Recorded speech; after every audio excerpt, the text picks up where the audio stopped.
Class.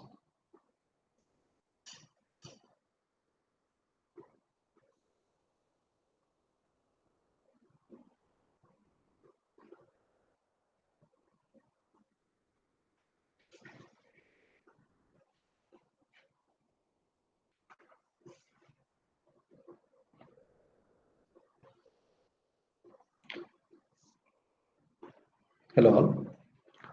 In the previous class, we have seen how to deal with the Thevenin's theorem examples and how to find the Thevenin's equivalent circuit by calculating the Thevenin's equivalent impedance and Thevenin's equivalent voltage source. That is open circuit source, open circuit voltage, and the impedance of the circuit as viewed from the load terminals.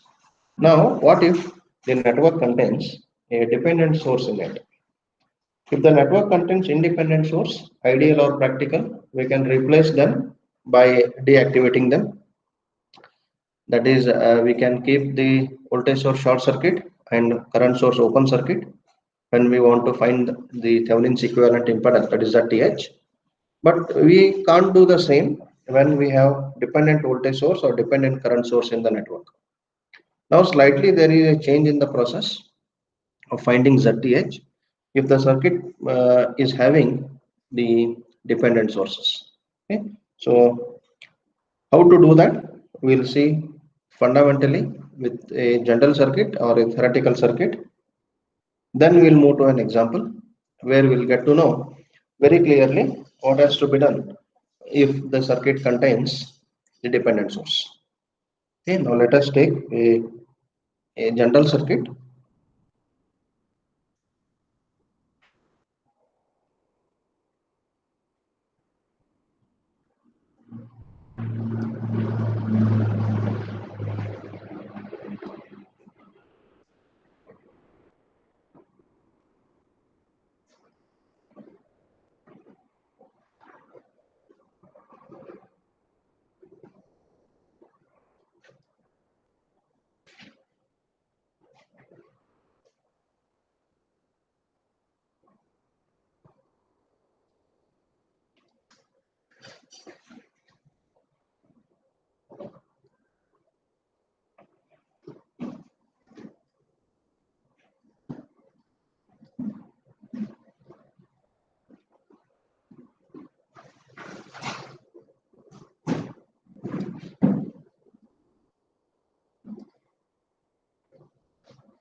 I have a dependent current source of say X into I, where I is the current in the resistor R2. Okay. Now, if this is the circuit given, then how to solve this? So to solve this, what we'll do, first we will keep the load terminals open. Okay. So to find VTH, okay, to find VTH, I will keep the load terminals open.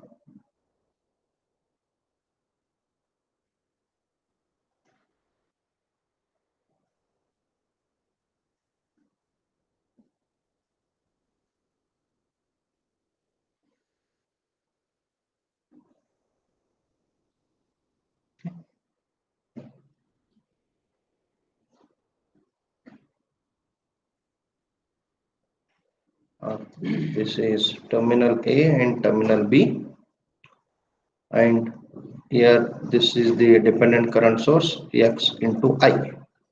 Now I have kept the load terminal open and I will find out what is VAB, and this is equals to my VTH. This we know, even with the dependent sources present in the circuit, we know how to solve using mesh analysis, node analysis, source transformation, source shifting, or simple circuit reduction. Okay, any method we can use and find out the value of VTH, that is the open circuit voltage across the load terminals. Now what if I have to find the impedance? Now when I want to find the impedance, in the normal case, okay, I will be short circuiting this voltage source, and if would have been a independent current source, then I would have open circuited this and found out the equivalent resistance as viewed from the load terminals. But here, because of the presence of this dependent source, that way is not possible for us to find out the value of RTH. Neither I can keep it open nor I can keep it short, because any dependent source cannot be deactivated directly, because the source value of this branch, the source value of this branch or this source is depending upon some circuit parameter in some other element. Okay, so therefore, like I told in first class when we were discussing the sources, this dependent source may not be necessarily actually the source. Like I told, it may be the capacitor. Okay, it may be the capacitor where the voltage across that capacitor is dependent upon the current in the charging resistor. So therefore, I cannot deactivate. Deactivating this element means what? I am taking out the capacitor from the circuit, which I cannot do actually. So therefore, I cannot deactivate dependent sources in any method of circuit analysis. So dependent sources, when they come into picture, they will be retained. They have to be retained as they are till the end of analysis. But I want the equivalent resistance, okay, of the circuit to represent it in the Thevenin's equivalent circuit. That can be obtained by, okay, what I will do is I will redraw the circuit as it is once again. Now this is VTH. Now I have to find ZTH.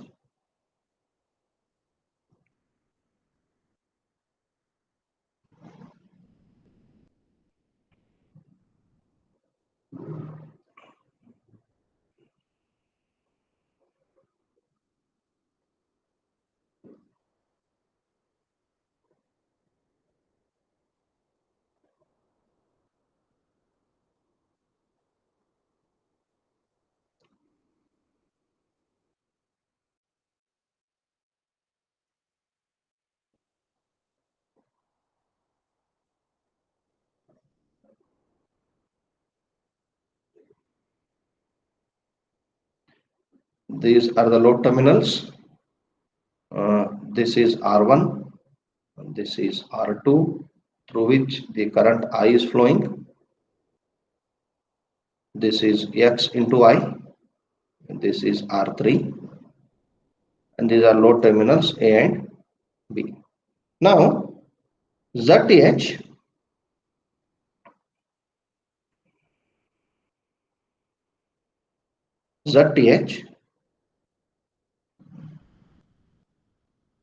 is equals to, I should be finding what is ZTH.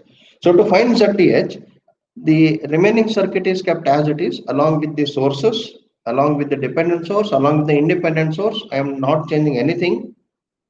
Create a short circuit at the load terminals. Okay.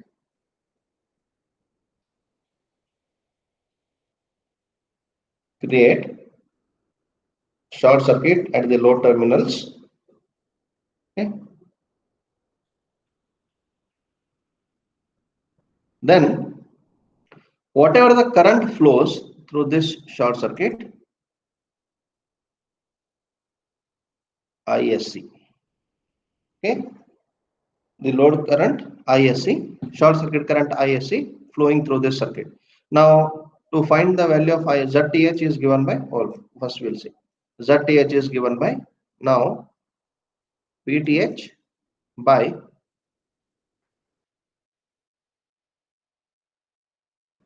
ISC ohms. Now VTH we know that is the normal way. With a normal method we can find out the open circuit voltage across A and B, and ISC is a short circuit current flowing through the load terminals when the load is replaced by a short circuit. Okay. How to find this ISC? Simple. You can apply loop analysis or mesh analysis or node analysis. This is now one branch. This is one branch of the circuit where I want to find the current.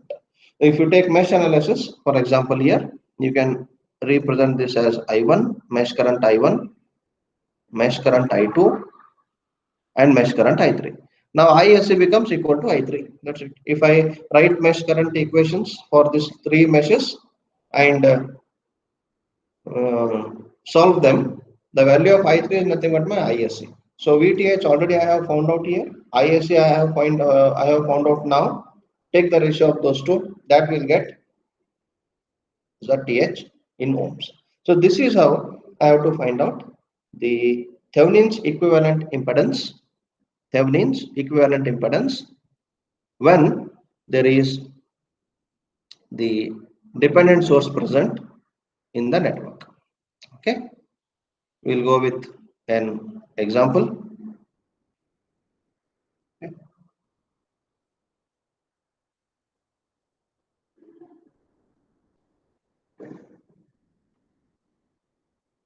Example with dependent source.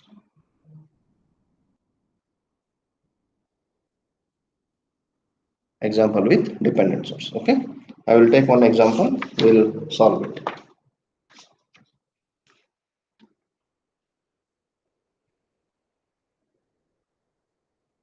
And expand so that I can use more screen space.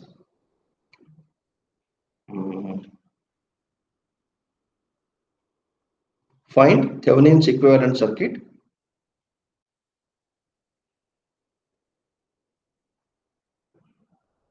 Find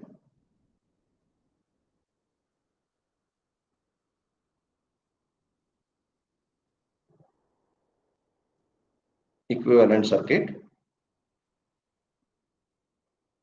for circuit shown. Find Thevenin's equivalent circuit for circuit shown. Okay, the circuit given is like this.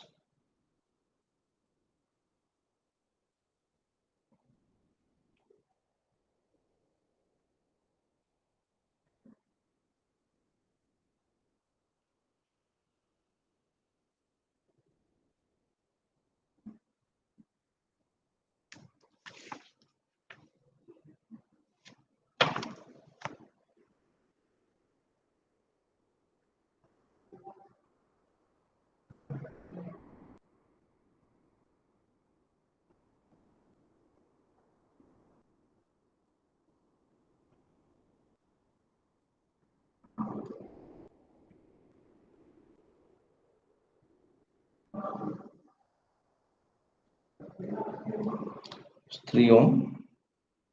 It is 3 ohm. It is 5 ohm. It is 10 amps. It is a current source. No voltage source is present in the circuit. This is Vx by 4, and this is the load terminal. These are the load terminals. Exact load value is not mentioned, so this is the load terminal given. Okay, now first I have to find out what is VTS. Now what is Vx? Vx is the voltage across 3 ohm.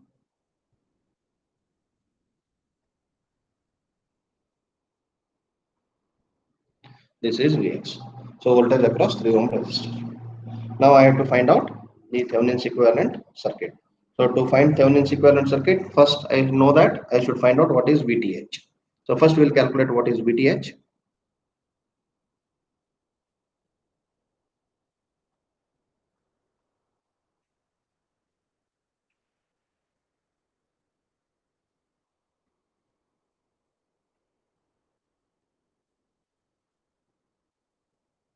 Calculation of VTH. Okay. Calculation of VTH. Now,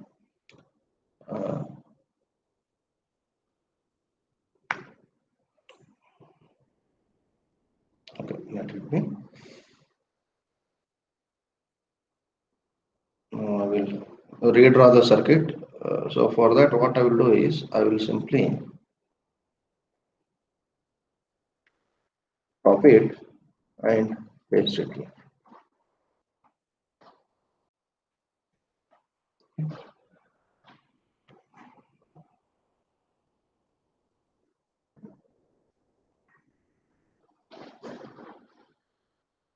It is 3 ohms. Okay, 3 ohm and 5 ohm. Okay, so I will use the mesh analysis. Let this be I1. Let this be I2. Okay.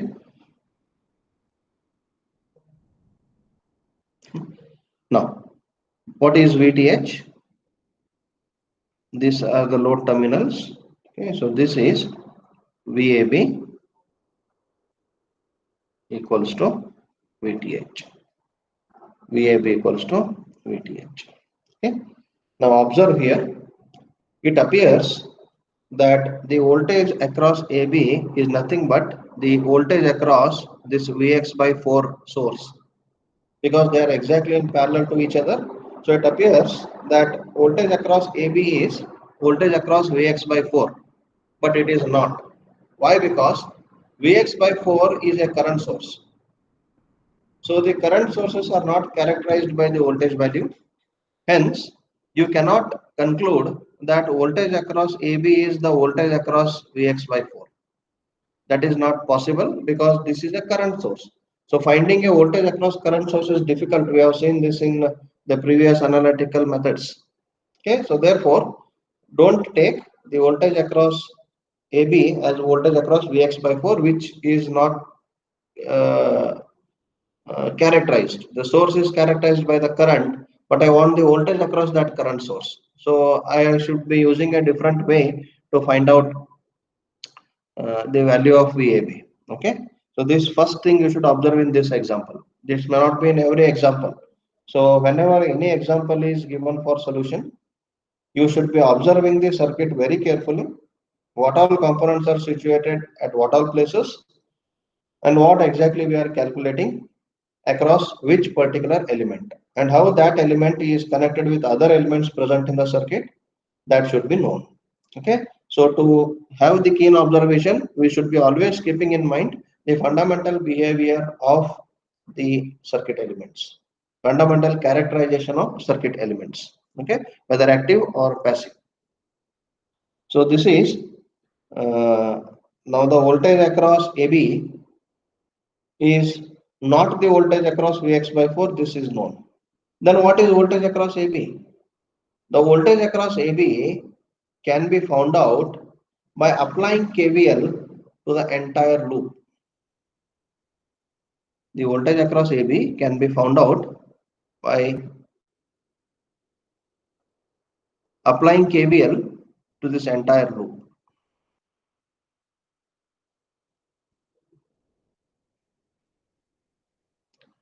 Now apply KVL from A to B. I would have applied here. Okay, I would have done that here. I would have done that here, but the problem is, again there is a current source here of 10 amps and the voltage across this is unknown. Therefore, I have to take the next loop into consideration, which is with 3 ohms across it. So therefore, the voltage across AB is the loop voltage from A to B, considering all the passive elements in the loop. Okay, considering all the passive elements in the loop. But if I take a inner loop, these two are active elements. Okay, and current sources, hence we don't find the voltage across them. This is one thing what we have to do here. And you observe there is a super mesh here. It is the other way we are applying super mesh analysis. That's it. Okay. There is a current source between mesh 1 and mesh 2. There is a current source between mesh 2 and terminal AB. So this is forming two super adjacent two super meshes. So we know that when we get a super mesh, we'll ignore the common element current source and then we apply the take the bigger loop. Now there are two super meshes, so I have to take more bigger loop. Okay, that is the reason why I am applying KVL from A to B. Okay, so we have to do in that way. So with this, uh,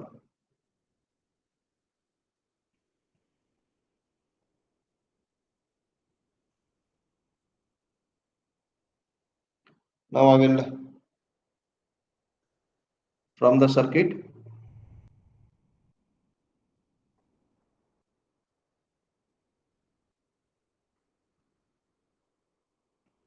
Okay, from the circuit. Okay, observe mesh 1 and mesh 2.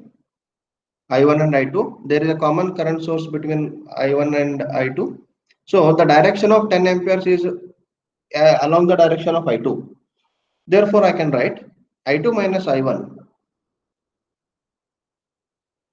is equals to 10. I2 minus I1 is equals to 10. Okay, this is one case. And Vx, what is Vx?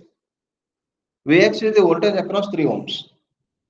Okay, now the direction of I1 is opposite to direction of Vx.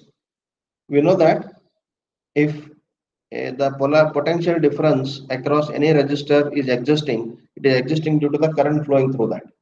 Okay, and the point where current is entering is higher potential point, where leaving is lower potential point. But the terminal polarity of the Vx is mentioned already in this example, hence I cannot change it. But as per my convention, I assumed the direction of mesh current I want to be clockwise. So with respect to the direction of I1 and the mentioned polarity of Vx is nothing but minus 3 into I1. Vx is nothing but minus 3 into I1. Okay. Now, what is I1? I can substitute I1 here from this above equation, or I can write I1 is equals to I2 minus 10. I2 minus 10. So therefore, I will write this as equals to minus 3 into I2 minus 10. Okay, that is equals to minus 3I2 plus 30. Minus 3I2 plus 30. Okay.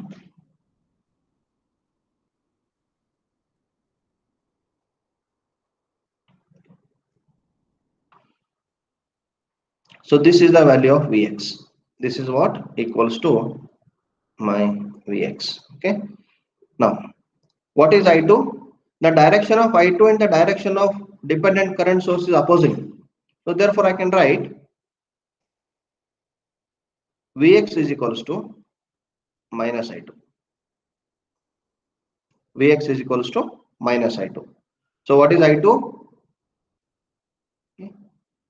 Uh, or what is Vx? We'll put value of Vx. We have the value Vx is equals to minus 3I2 plus 30. Okay. Or this implies Vx is minus 3I2 plus 30 is equals to minus I2. Okay, is equals to minus I2.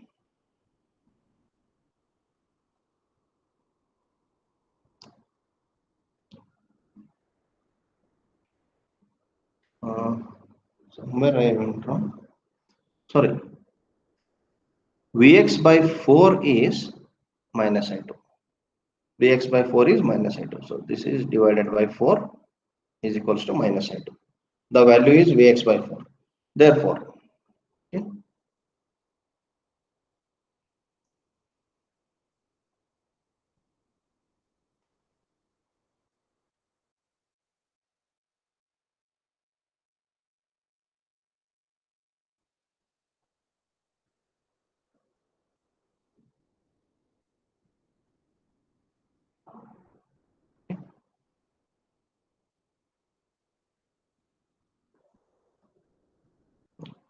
This is Vx by 4.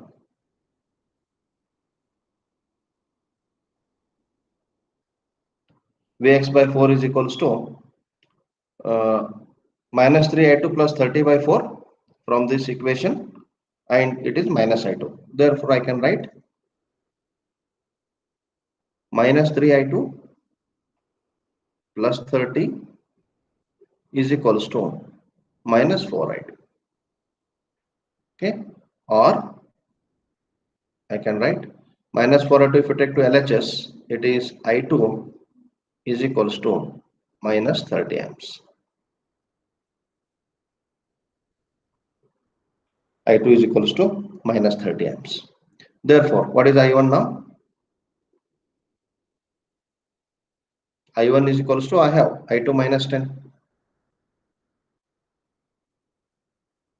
is equals to minus 30 minus 10. So I1 is equals to minus 40 amps.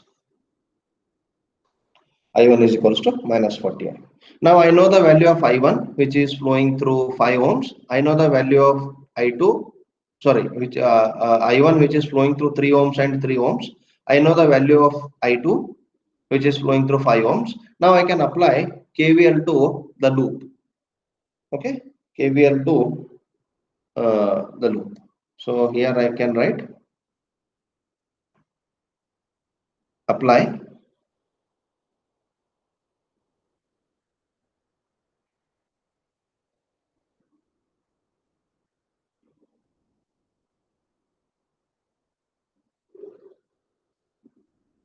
KVL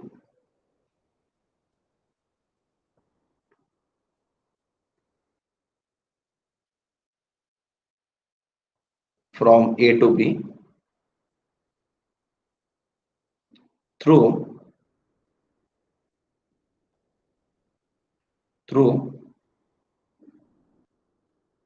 5 ohm, 3 ohm and 3 ohm resistance.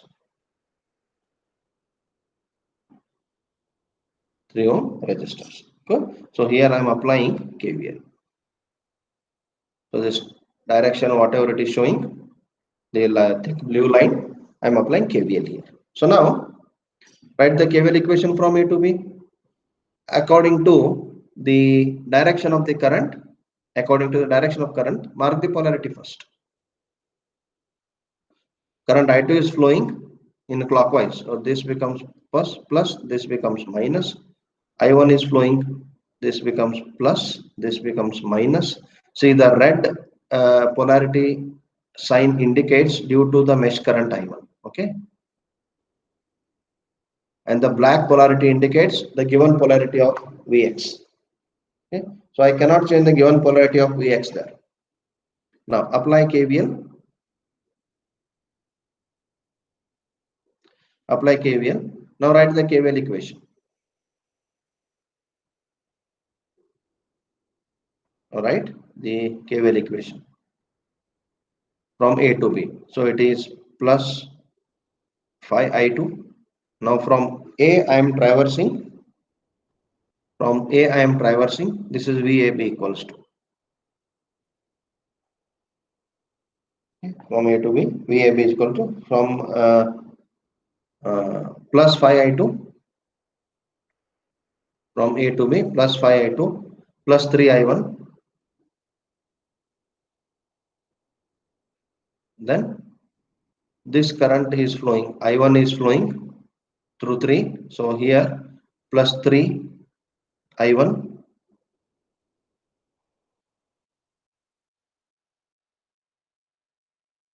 okay, there is nothing else is equals to 0.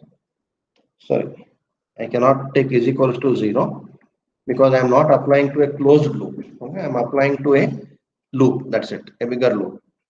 Now VAB is equals to, this implies VAB is equals to, substitute the value of I1 and I2. So it is 6i1 plus 5i2. So 6 into minus 40 plus 5 into what is I2? I2 is minus 30 equals to, it is minus 240 minus 150 minus 390 volts. Okay. Is minus 390 volts.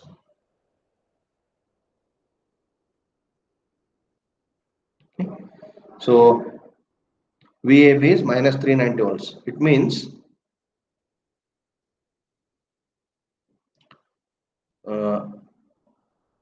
that is A is at negative potential.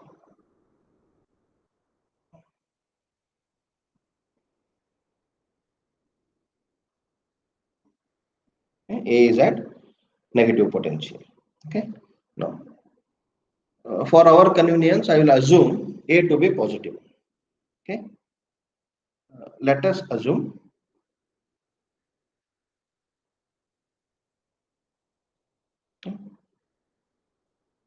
for convenience, I can do that. Okay, because it is a simple series circuit.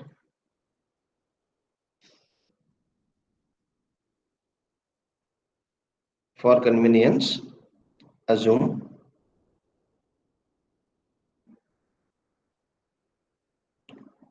A point to be at positive potential. Positive potential. Therefore, VAB is equals to 390 volts. Okay, and this is nothing but my VTH. That is VTH or VOC is equals to VAB is equals to 390 volts. Okay. Next is to find ZTH. Okay. Next is to find ZTH.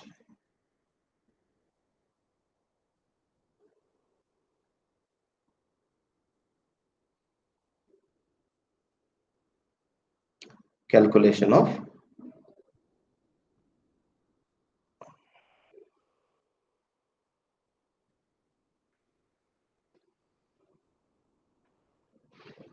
ZTH.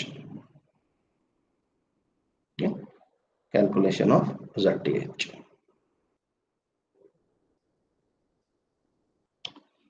Now I will redraw the circuit with load short circuit. Okay, here I will write a statement for our remembrance. Here to find ZTH, we have to short circuit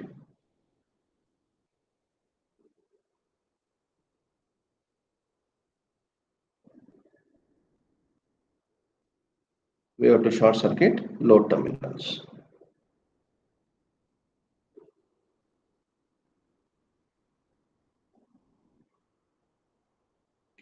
So I will redraw the circuit once again here.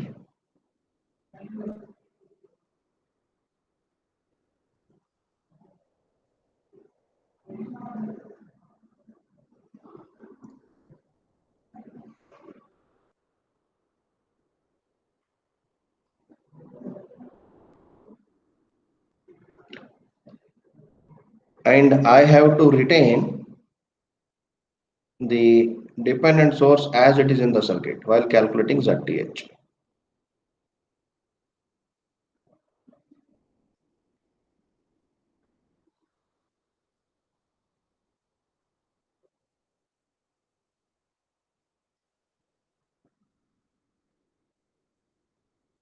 So these are the load terminals A and B. I will create a short circuit. Okay, so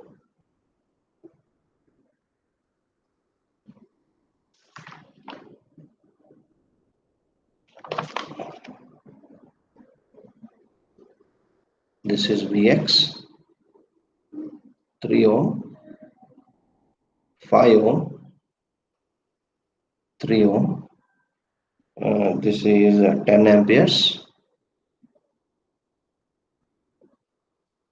This is Vx by 4 amperes. So this is the given thing. Okay, this is the given thing. Now I have to find out the, sorry,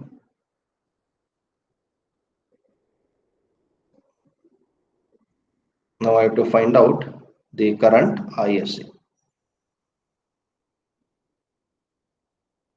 I know the value of VTH.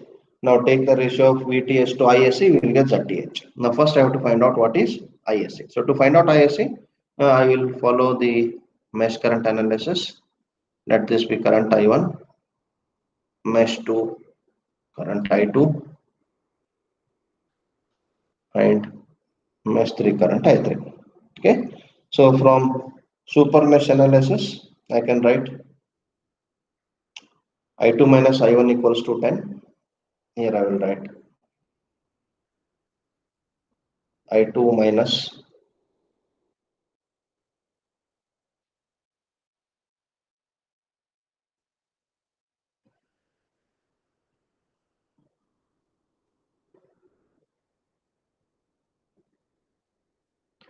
let us take this as equation 1, I2 minus I1 equals to 10.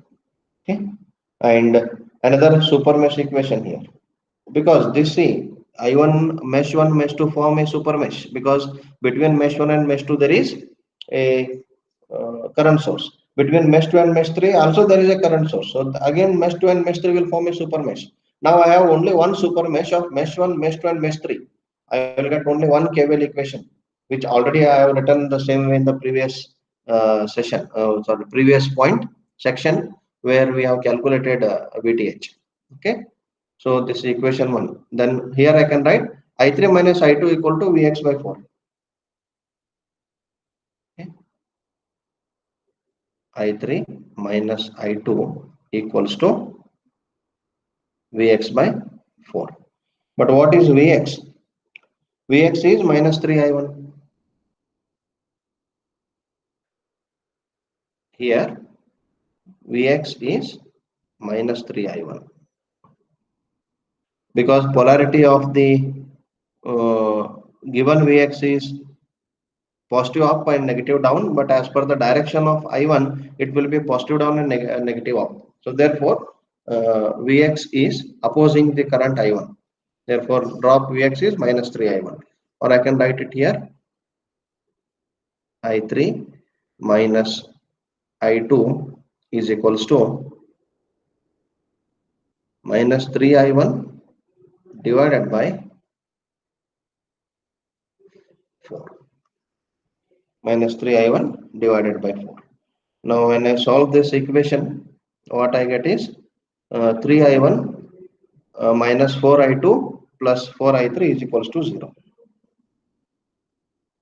Okay, so this I can write it as, this implies plus 3I1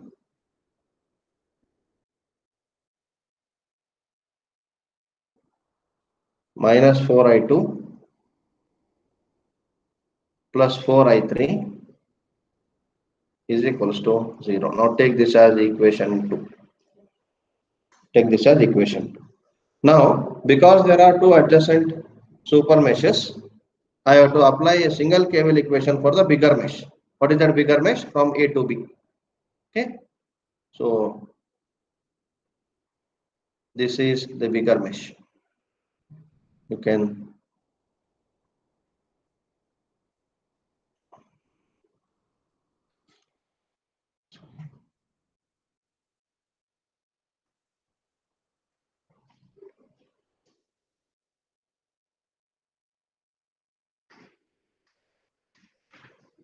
Okay, so this is the super mesh.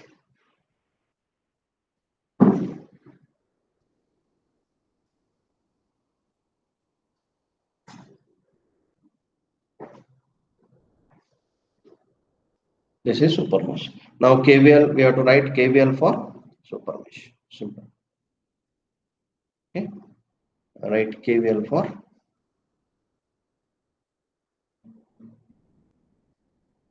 super mesh.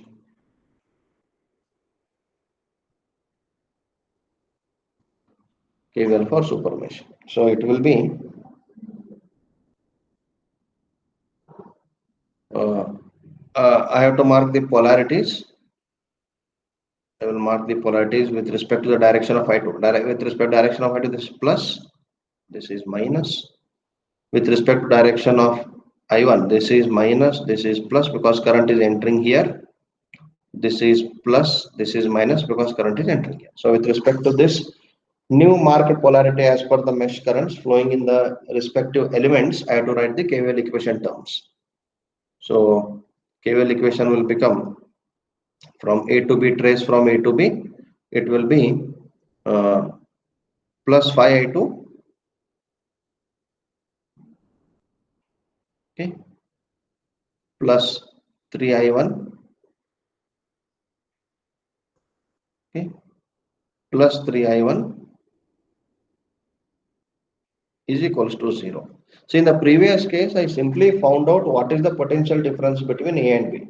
Okay, but now I am taking this entire thing as a loop and I am applying KVL to a particular loop. Therefore, I should equate it to 0.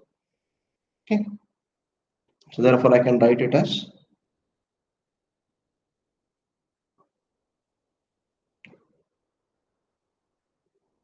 6I1 plus 5I2 is equals to 0.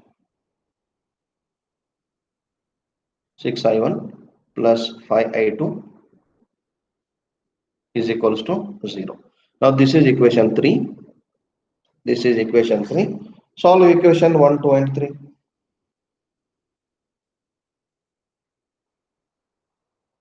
Okay. Solving equation 1, 2 and 3.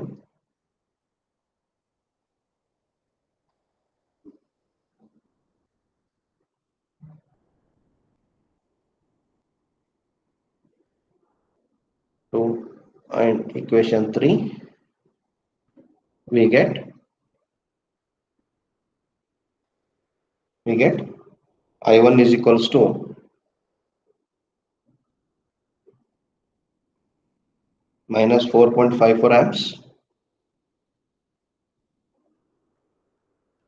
You can try this by solving. I2 is equals to 5.45 amps plus 5.45 amps and I3 is equals to 8.86 amps. 8.86 amps. Now what is ISC? You can observe here.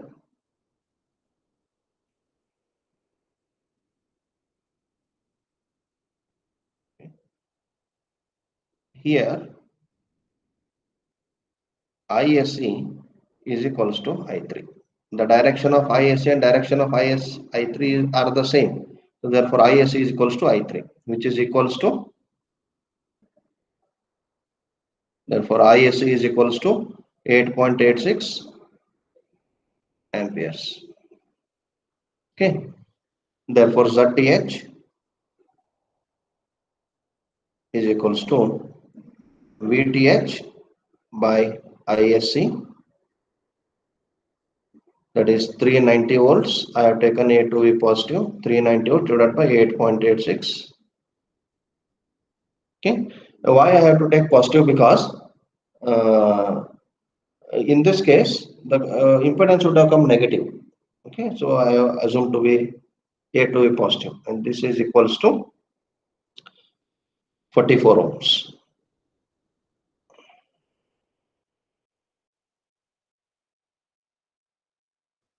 So ZTH is 44 ohms. So with this, now write the equivalent circuit. Okay, so Thevenin's equivalent circuit, I will write it below. Therefore,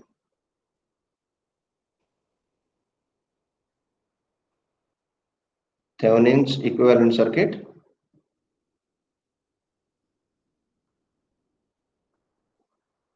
okay, is a voltage source,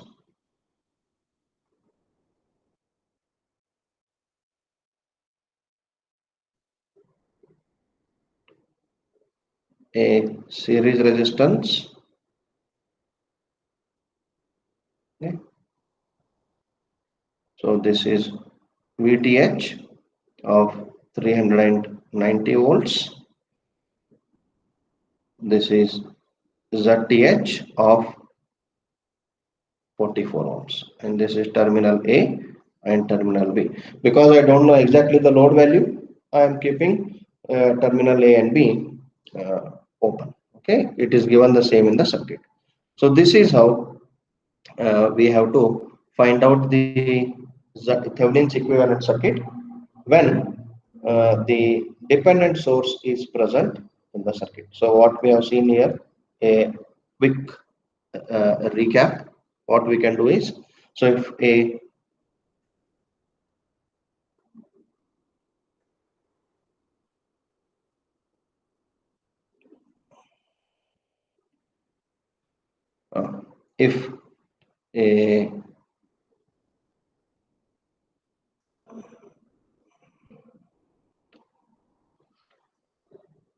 dependent source is present, then calculate VTH in the same way what we calculate in the normal example.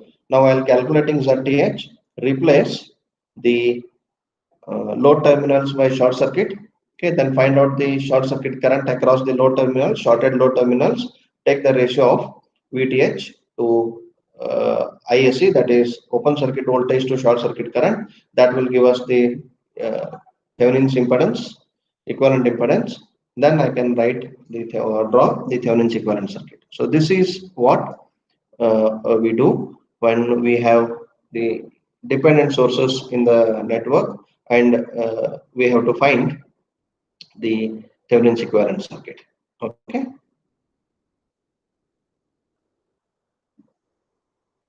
So with this, we will end today's session.